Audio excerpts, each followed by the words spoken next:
Une société démocratique et respectueuse des droits humains ne peut pas tomber dans l'oubli, ni dans la perte de mémoire. Comme nous le signalait vendredi dernier à Tudela le professeur Mayor Zaragoza, nous ne pouvons pas accepter l'inacceptable et nous ne pouvons pas rester dans le silence.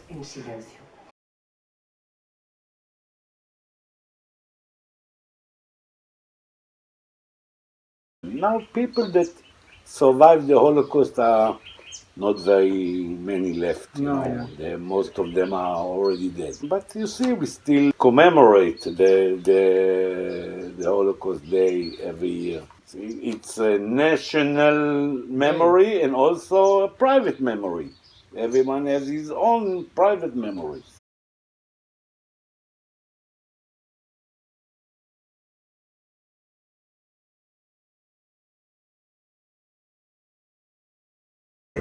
C'est Simone de Beauvoir qui a dit « Il y a pire que l'ignorance, c'est le refus de savoir ».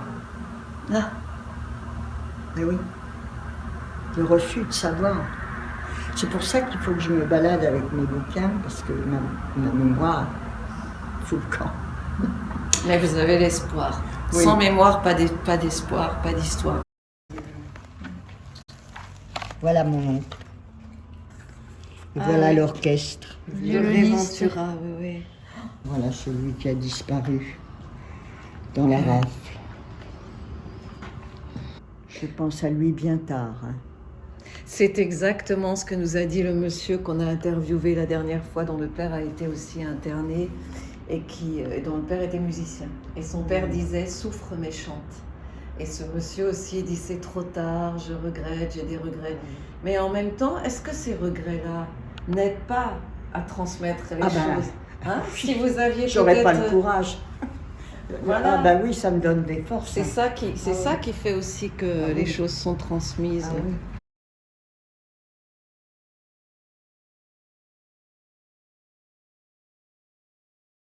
On va jamais l'oublier, nous. Non. Mais certains veulent pas. Il faut que personne l'oublie. Ce qui est bizarre, c'est que certains disent non, il faut oublier. C'est ça qui est bizarre. D'autres disent il faut faire l'effort de mémoire, il faut s'en rappeler. Et certains disent. Certains qui étaient là-bas, non. Non, pas qui étaient là-bas, mais par exemple, on a parlé. Dans les enfants. Dans les enfants, il y en a qui veulent plus en entendre parler, on dirait. Quoique, il y a quand même, à chaque Après, fois qu'on a parlé... il y a quand même la commémoration qui importe. Je sais parce que mes frères eux-mêmes me demandent pourquoi tu fais ça, que ça me donne de savoir. C'est comme s'il y avait deux Papa n'a pas raconté, qu'est-ce que ça t'intéresse?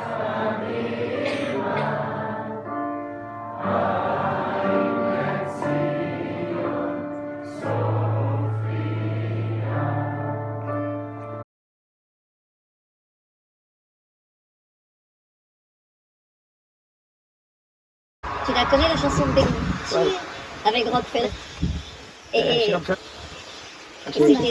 il écoute un morceau, je ne sais pas si les enfants, mais... Et les enfants aussi. Les enfants, il y en avait des milliers d'enfants.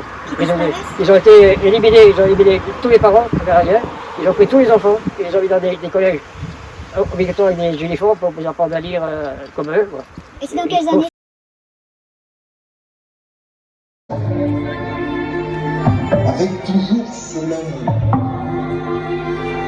Avec toujours ce même drame.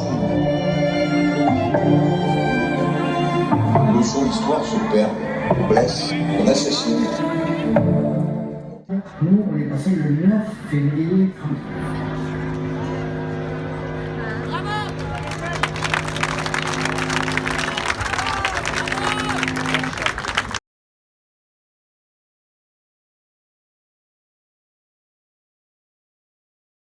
Je voulais vraiment les remercier parce que c'est un projet magnifique.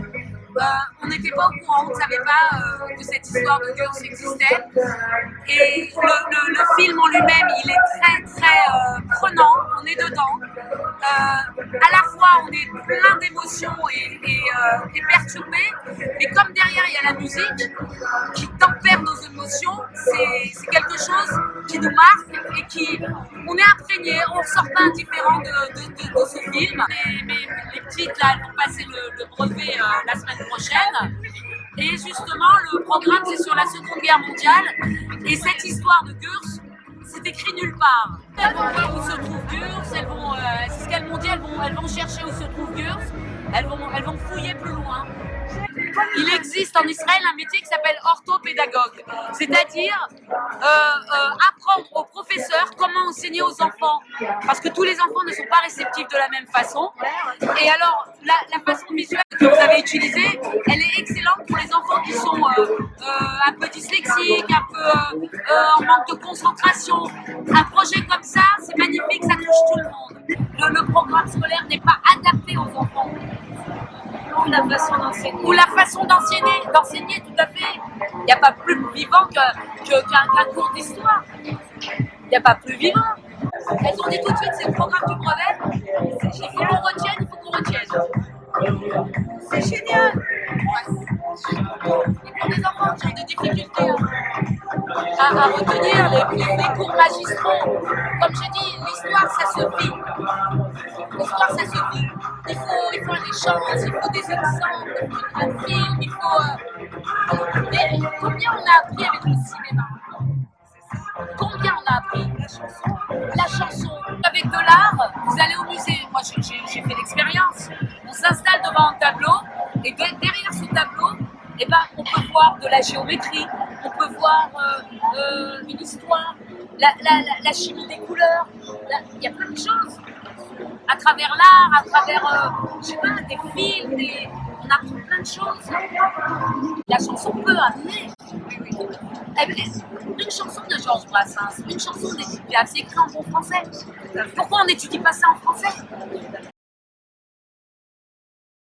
De prof de français à l'étranger que j'ai faite en France, j'utilisais beaucoup la chanson et c'était vraiment un moyen facile et très apprécié quoi, d'avancer dans la langue à travers la chanson. Voilà, tu dis que tu avais un grand succès quand tu faisais. Oui, ça marchait très très bien, très bien.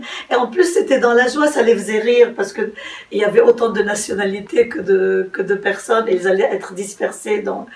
Et alors ça les amusait beaucoup et du coup ils étaient partants. C'est surtout la mémoire qui m'importe. Je suis très sensible à ceux qui jouent le rôle de passeurs de mémoire. La resistencia.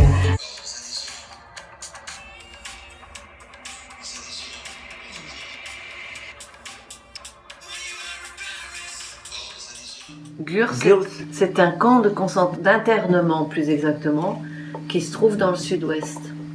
Donc tu viens de regarder le clip et qu'est-ce que ça te dit? C'est très fort.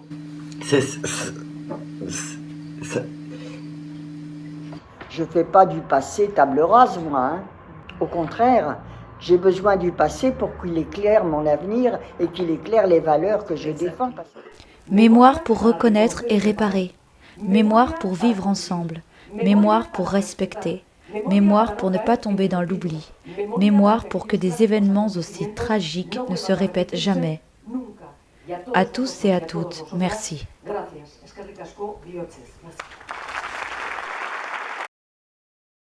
Je meurs sans haine en moi pour le peuple allemand, disait Manoukian, alors qu'il allait mourir fusillé. Je meurs sans haine en moi pour le peuple allemand. C'est le peuple, c'est pas l'idée qu'on se fait des choses, c'est la réalisation. Le réel. Le réel. La brutalité du réel. Voilà. Voilà.